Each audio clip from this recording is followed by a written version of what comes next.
literature, the messianic literature, so that the people in Poland do not cease to struggle against evil. It's impossible to remain so before the mystery of evil. We have something to do, and we are called to do something. So he was convinced that the best way was to promote dramas, and so he was playing these dramas secretly with his troupe, with his friends, in different houses in Krakow, to keep this spirit in the Polish people, in the Poles.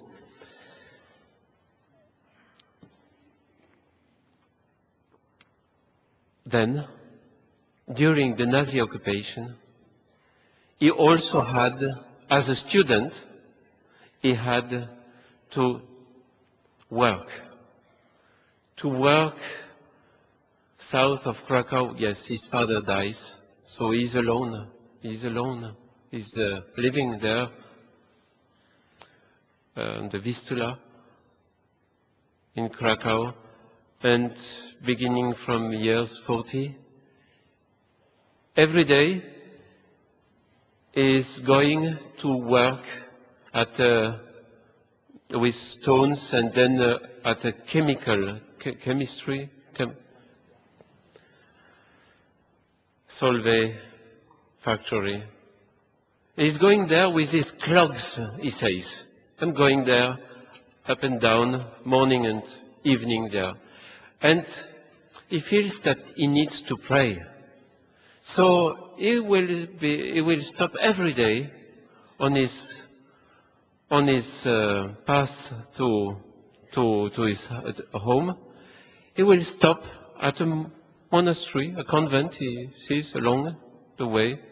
This is the convent where the sisters of Our Lady of Divine Mercy are living, where Faustina has been living, and where she is buried.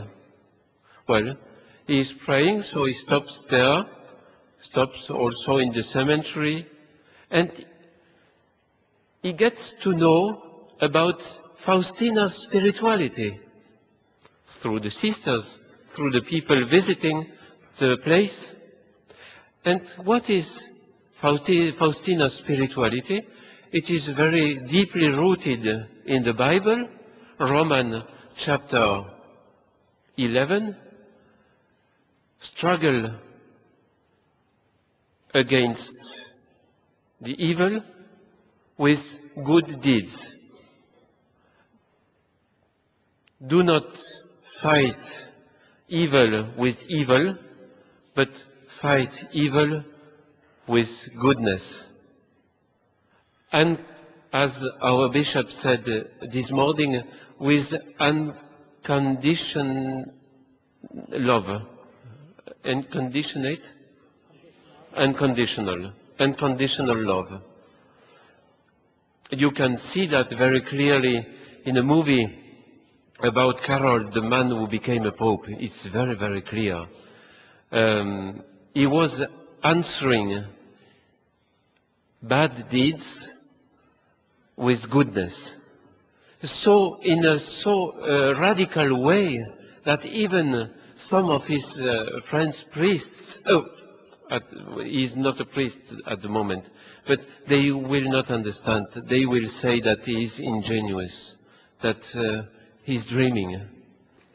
Sometimes it seems that we are ingenuous when we struggle against evil with being always good, unconditionally good. And so, going up and down to his work, he stops every day at this convent. And every day he is getting deeper in this spirituality. Spirituality of Jesus as divine mercy.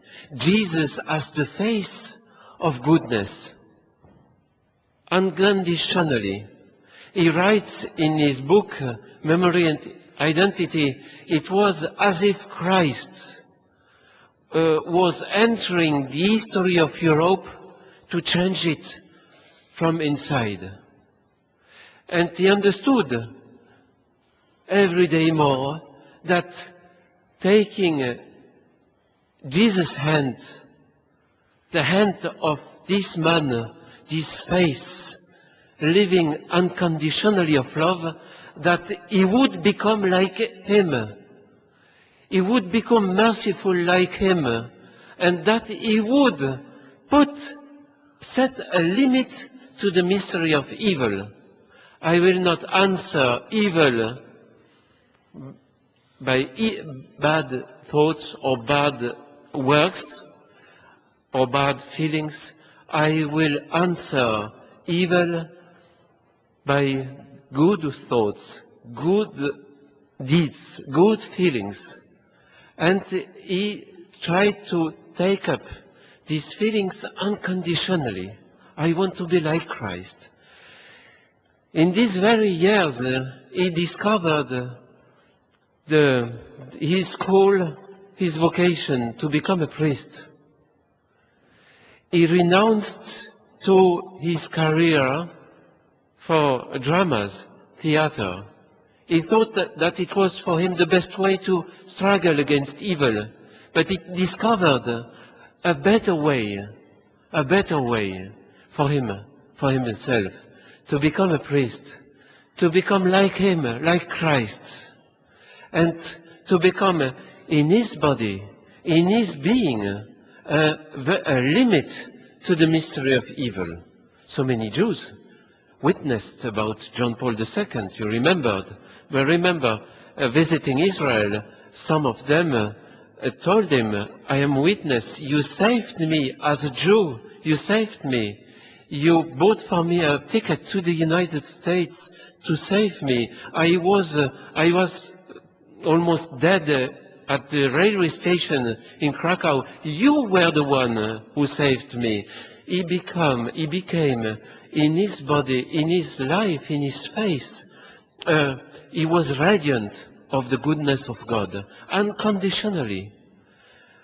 And so he discovered that that was the way to fight against the mystery of evil, very concretely in the daily life and even in these different social situations. He became priest, he became a bishop, and even among the brothers, bishops, some of the bishops said, streaming, Karol Wojtyła is dreaming, that he may do great things only through mercy, through unconditional love. Is it possible? Is it possible? The history of the 20th century gave him right. Yes, even the wall in Berlin fell down through this love to divine mercy.